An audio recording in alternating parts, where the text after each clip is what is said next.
Welcome back. Two oil depots at Libya's second most important terminal, Ras Lanuf, have been entirely destroyed after an attack by militias, leading to the loss of 400,000 barrels of oil.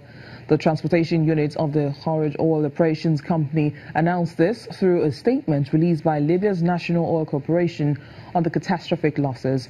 The NOC warns that the damage could spread to other depots, saying that this would greatly paralyze the facility entirely. The corporation urges the immediate withdrawal of forces opposed to the Libyan military strongman General Khalifa Haftar, who has been a central figure in the conflict. And elsewhere in Malawi, former President Joyce Banda has announced her intentions to contest next year's election if chosen by the opposition People's Party. Mrs. Banda, who was in power from 2012 to 2014, returned home in April after 4 years of self-imposed exile.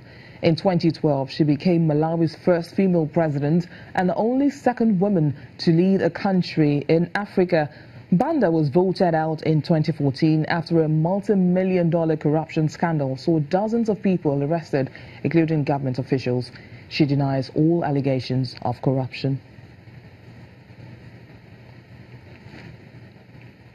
And here's some cherry news coming from the Democratic Republic of Congo. Now, residents of the Itipo community celebrate their local priest's return after his recovery from the deadly Ebola virus. Father Lucien Ambunga was well received in his village after doctors said he had made a full recovery from the disease.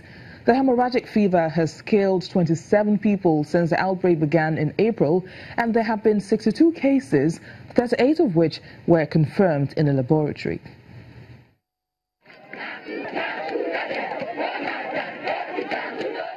Lucien Abunga received the hero's welcome from his community after he was released from hospital and returned to the village, to the chants of residents saying the hero this year is Courage, in reference to the priest's nickname.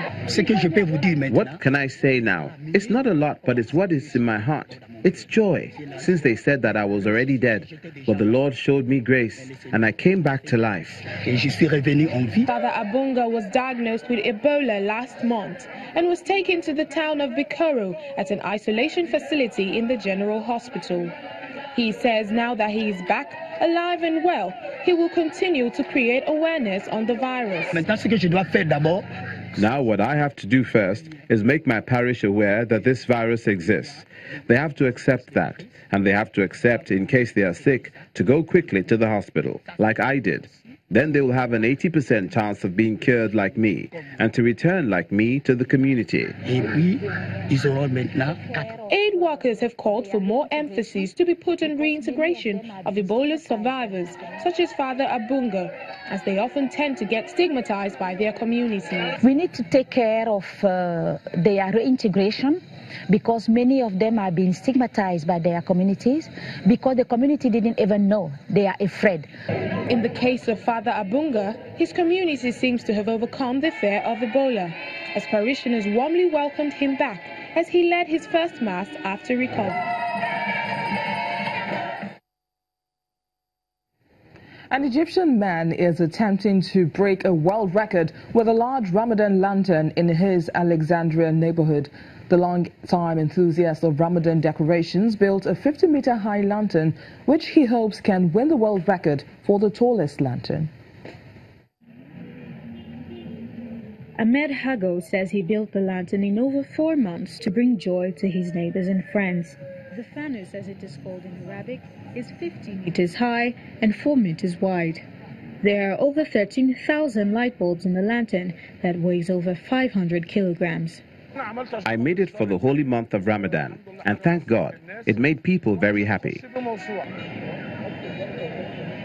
Traditional Ramadan lanterns have been used for hundreds of years in Egypt and have gradually become the main ornaments marking the arrival of Islam's holy month.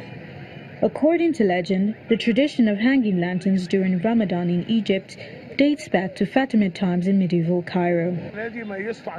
This year it has more features than last year. The top of the lantern is 4 by 4 meters. The base is 2 by 2. It has 12 soft light branches and 8 baby lights. I also have the words of Ramadan Kareem written on it and the crescent. It's almost 12,000 baby light bulbs and 1,200 soft light bulbs with all the power and equipment. His neighbors praise him for the creativity and innovation he put into making the lantern, which they say brought beauty to the area. He used to sit in the cafe, thinking and being creative. We do not have a lot of creativity on the Alexandria Street and the Egyptian streets in general. The lantern is very creative and innovative in terms of the lights in it. At the end of the fasting month, people celebrate a religious holiday, Eid al-Fitr. The day begins with early morning prayers and then family visits and feasts, often featuring a lavish spread of traditional delicacies. Nice. Now, football has the power to unite the world, and it's been displayed at the 2018 FIFA World Cup in Russia. Fans from different parts of the world who can make it to the stadium meet at the Fan Fest to enjoy a blend of football and entertainment. In this special report, our sports correspondent Austin Okunakpan highlights the activities of the Fan Fest in Moscow. The World Cup is here, and so Moscow is buzzing.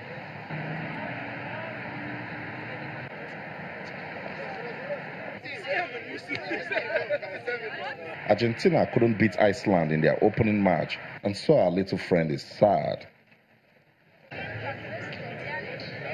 Welcome to the FIFA Fan Fest, the home of football fans.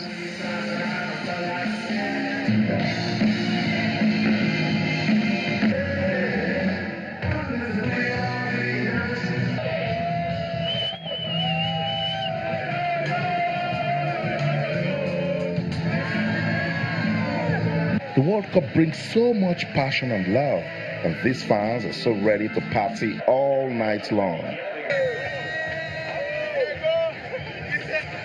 It's a beautiful event for Russia and for all the world.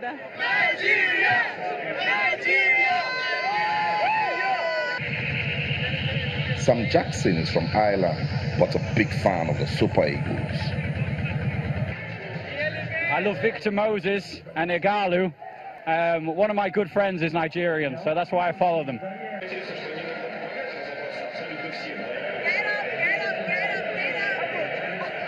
I think we expected something like this because we were very bad at set pieces in the friendlies. But I thought they were going to improve, but it happens probably. I hope they improve in the next match.